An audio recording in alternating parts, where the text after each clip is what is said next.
Will and his girlfriend Kira received an invitation to a party from his ex-wife, whom he hadn't heard from in 2 years. Will only knows that she met a new man named David. The couple got into a minor accident due to a coyote crossing the road. This knocked them both out of it, but they continued their journey. They arrived at the address. Eden lives in a luxurious mansion gifted to her by the parents. Will once lived here too. The guests had already gathered. All the old acquaintances were thrilled to see Will and Kira. Finally, Eden came down and embraced her former husband. Despite everything, they missed each other. Eden introduced Will to David, who was also very friendly. The couple mentioned that they had something to celebrate today. However, Will declined to drink for now. As David made a toast, Will noticed a strange girl at the door. She stared at him intently before leaving. David suggested a toast for new beginnings. At that moment the same girl, named Sadie, joined them. Eden said they met Sadie in Mexico and have been friends since. Will couldn't shake the feeling that something was not right here. Kira tried to keep up the conversation with others. At one point, Will asked for permission to see the house. Eden and David didn't object. Memories flooded Will. His wife had been in depression and had tried to harm herself, but Will wouldn't let her. Eden brought him out of his memories by saying that he and Kira make a beautiful couple. She was really happy for her ex-husband. Eden and David had spent almost 2 years in Mexico. It helped her overcome depression and get her life in order. Now Eden looks different. Will feels like he's facing a completely different person. Ben joined their conversation as they stood in the kitchen. When Eden said that everyone can release their pain, Ben called it nonsense. Eden slapped him. Neither Ben nor Will expected that. Eden told her friend that he won't learn anything until he stops laughing at everything. When the men were left alone in the kitchen, Ben asked Will, his old acquaintance, how he's holding up. Will assured him that he's fine. He's dealing with grief in his own way, Eden in her own way. The men rejoined the guests. Pruitt arrived, David's friend. Apart from David, Sadie, and Eden, nobody knew him. The only one missing was Troy, Gina's boyfriend, who was late. She got worried and decided to call him. Will was worried because David didn't leave the key in the door. David justified it by recent burglaries in the neighborhood. Will said suspiciously that he hadn't heard about it. David relented after all and left the key in the door. Tension brewed between the men. To ease the situation, Eden asked her ex-husband to bring more firewood for the fireplace. As David left, Eden asked Kira how Will was doing. Kira replied that he's trying his best. Everything here reminds Will of their son with Eden. He still can't let go of the past entirely. Taking advantage of everyone's distraction, Will rummaged through the ex-wife's things and found some pills. David entered the room, asking him to return when he's ready. Will once again recalls the past. He used to live in this house with his wife and son. In the present, Will learned that Sadie, David and Eden joined some sort of sect in Mexico. David reassured the friends, saying it's not the conventional understanding of a sect. It's a gathering for people who have lost their loved ones and seek spiritual solace. David suggested that the guests watch a documentary about it. The head of the community, Dr. Joseph, talked about the human brain's ability to heal, so everyone is capable of pushing the boundaries of what is possible if they begin a conscious existence. All the people in the community are united by the loss of loved ones. They seek solace in each other, believing that there is another world where they will reunite with those they love. This gives them strength. Gina, like the other guests, did not like what they saw. It seemed strange and inappropriate. But David, Eden and Sadie did not share their opinions. It's thanks to the community that Eden has found the desire to live again. Will didn't want to bring up this topic and asked his wife to stop. At that moment she cried. It turns out, Eden also hasn't completely let go of her sorrow. The doorbell rang. The guests became flustered, and there was some tension. Gina approached David and asked how he was. Gina regretted not supporting her friend enough when he needed it. David said that it wasn't Troy but some lost couple looking for where the party was. Gina and Will embraced. He holds no grudge against her.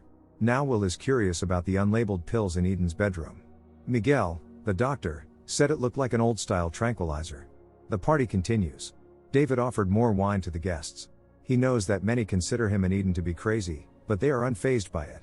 To Will, what's happening seems increasingly strange, but the friends don't see anything wrong and advise him to relax. David invited the guests to play a game he learned in the community. The point is to cast aside any shyness and social boundaries that hold a person back. Sadie said she wants to try first. Looking unnaturally happy, she called everyone present by name and expressed how much she loves them all.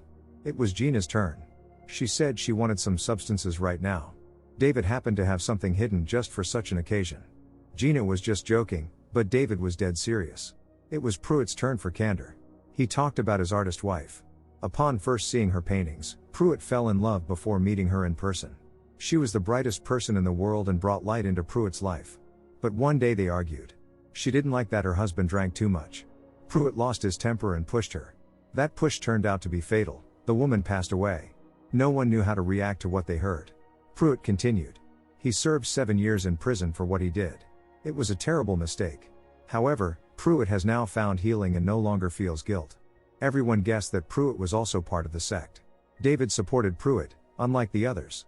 The guests got the impression that David and Eden wanted to involve them in something. The game continues. It was Eden's turn, who said she wanted to kiss Ben. David didn't object at all, neither did Ben. But he didn't expect it to be so passionate. Claire is uncomfortable with the whole thing, so she wanted to leave the party right now. David tried to persuade Claire to stay, and he was very insistent. Will told David to just let her go. Apologizing to David and Eden, Claire bid farewell to everyone and left. Pruitt followed her because he apparently parked near her car. Will found this suspicious, so he watched from the window to make sure Pruitt wouldn't do anything to Claire. Suddenly David asked Will for a private conversation. David is upset that Will finds their hospitality suspicious and is acting aloof. Will only said that he probably wasn't mentally prepared to come here. He knows that David lost his wife some time ago, but that doesn't mean their situations are similar. When Pruitt returned, he said he tried to convince Claire to stay, but in vain. He regretted that his story embarrassed Claire. The guests moved to the table. A sumptuous dinner was laid out. It seems everyone has forgotten the unpleasant moments and chatted as if nothing had happened. Everyone except Will. He remembers the past again. They were once a happy family, but everything changed since the loss of their son. Will is sure something is wrong with David, and so is Eden. She has changed. Will barely contains his emotions, remembering the tragic incident on that fateful day. Will went outside to regain his composure. Later, back at the house, he saw Sadie making creepy faces in front of the mirror and laughing. Will has no desire to return to the guests. His solitude was interrupted by Sadie, asking about his relationship with Kira. Will didn't hide that everything wasn't wonderful in their relationship. There's no mobile network here, but sometimes it appears. Will wanted to be alone, but Sadie wouldn't leave, suggesting indulging in passion. According to her, there's no point in denying one's nature. That's how they lived in Mexico. Of course Will refused. A few minutes later, Tommy approached him, asking if everything was okay. Will said that something bad was happening here. However, Tommy considered these suspicions unfounded. Everyone has their way of dealing with grief, so there's no need to judge David and Eden. Embracing his friend, Tommy said that here he is safe. Will promised to return to the others soon. When the mobile network appeared, he received a voicemail from Choi, sent a few hours ago. It turns out that Choi was one of the first to arrive at Eden's house. This only reinforced Will's suspicions. He had to return to the table.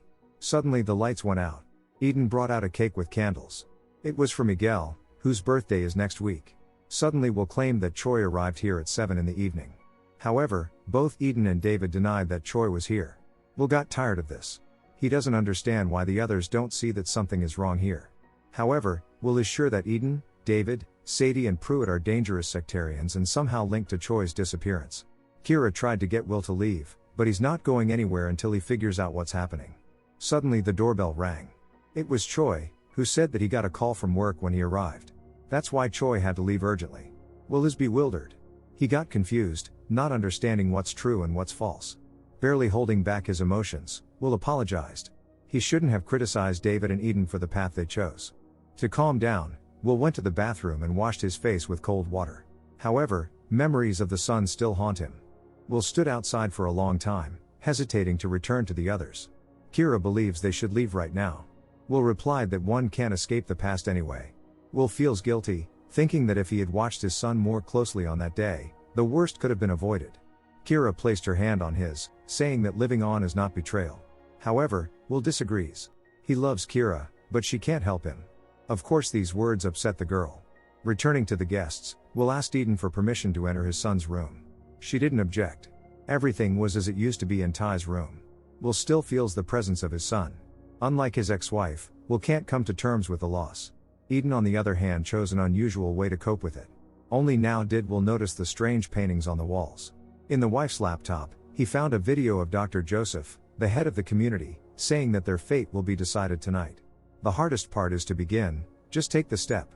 Will return to the table, where everyone was waiting for him. Eden was pouring some drink into glasses and smiling. Will again feels that she and David have something planned. David proposed a toast for a better world and peace. Suddenly Will started throwing glasses off the table, urging everyone not to drink it. Suddenly Sadie screamed that he ruined everything and attacked him. Will pushed her away, and Sadie fell. As a doctor, Miguel started giving Sadie first aid. Meanwhile Gina, who was the only one who tried the drink, wasn't breathing anymore. Miguel tried to resuscitate her, while the others tried to call 911, but there's no mobile network. Pruitt was smiling and whispering something while Miguel continued to resuscitate Gina. Suddenly David shot, taking his life. Sadie woke up. The sectarians were preparing to carry out their sinister plan. Next was Choi. The others rushed to escape, but Tommy, in a fit of rage, attacked the sectarians. All the doors in the house turned out to be locked. Sadie attacked Will again, but he managed to fight her off. The most important thing now is to get out of the house. Will was going to break the door, but Ben beat him to it. Will saw how the sectarians caught Ben and took his life. This fate awaits anyone who tries to leave. Will told sobbing Kira that they would have to get through any way they could. David and Pruitt are just regular people, so there's a chance. Will and Kira sneaked quietly through the house. At one point, they heard Eden's voice, telling David that their friends shouldn't have suffered like this. They were supposed to just fall asleep, as Dr. Joseph said. David persuaded Eden to help him finish what they started. Only that way could they get rid of the pain and enter a better world. David whispered to Kira that there's a door to the garage upstairs. That's where they would head. In the living room, they saw Sadie on the couch, who had also already moved on to a better world. Instead of a door, Will and Kira came across a wall. Will is sure there used to be a door here. Hearing footsteps, they hid. Pruitt went up to the second floor to check the room. At one point, Will and Kira attacked him, but Pruitt turned out to be stronger. He grabbed Will, saying there's a plan for each of them. Soon they'll all find peace. Kira attacked Pruitt from behind, neutralizing him. The couple was about to get out of the house, but Eden stood in their way with a gun in her hands. She wounded Will, then herself. Kira can't leave her beloved here. When David's voice was heard, Will instructed her to take the gun. Tommy is still alive and hiding. Seeing Eden on the floor lifeless, David said it's good. Now she's with those she loves. Suddenly Tommy attacked David and neutralized him. It turns out Eden is still breathing. Despite his injury, Will approached her. Eden asked him to carry her to the yard. Together Will and Kira did it. Eden wanted to say something but didn't make it, passing away. Tommy grieves deeply for Miguel. Kira hugged her friend for support. At that moment, Will heard screams and gunshots coming from the town. These sectarians are everywhere. And tonight is the night when everyone will enter a better world. Don't forget to subscribe to our channel not to miss more exciting new products. Also, the authors will be pleased if you leave your opinion in the comments.